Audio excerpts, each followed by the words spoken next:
Alright guys, I'm going to be talking to you today about a flipped classroom. This is a new strategy that's starting to spread across the country in terms of how to maximize time inside the classroom and how to maximize time outside of the classroom.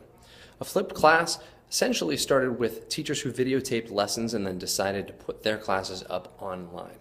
So what I'm doing right now is an example of a flipped class lesson. I'm teaching you guys about what a flipped class is in the manner in which a flipped class is used.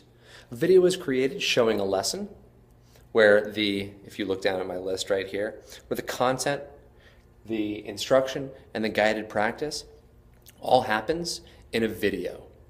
A teacher will take the video of these things happening and they will post that online, usually in a YouTube link or a link provided by the school. Now, what this allows them to do is give a handout that would normally be part of a do now or be part of classroom instruction, whether it be learning PEMDAS in math class or learning the scientific method in science class.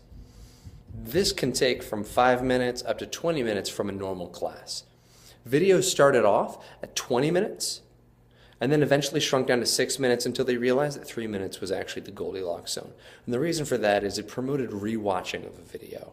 If a student was watching something and they didn't quite get the content the first time around, they could watch it again. That's a huge advantage over a standard classroom where a teacher needs to move quickly because they're running out of time. They don't have time to answer every single student's questions, and they don't have time to go around to all 32 students to make sure that every single individual one understands everything. Now, if a student takes the do now home or they take the guided practice home, they can watch the video as many times as they want to. This leaves the rest of the class period when they do come to school for independent practice, which is what we want. If a student can't take their instrument home, but they can study the notes and they can work on all of the guided practice so that when they get to school, they have 45 minutes of playing an instrument or they have 45 minutes of playtime so that they can practice using things in application, then we find students reaching mastery at a much higher success rate.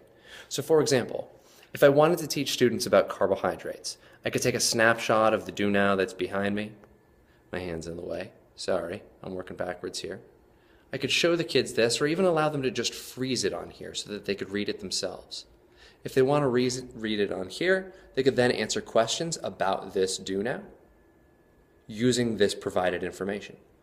That way when they come back into the class, I no longer have to worry about whether or not they've received this information because it was part of their homework. That's what we like to call it, homework, even though in actuality it's really just guided practice.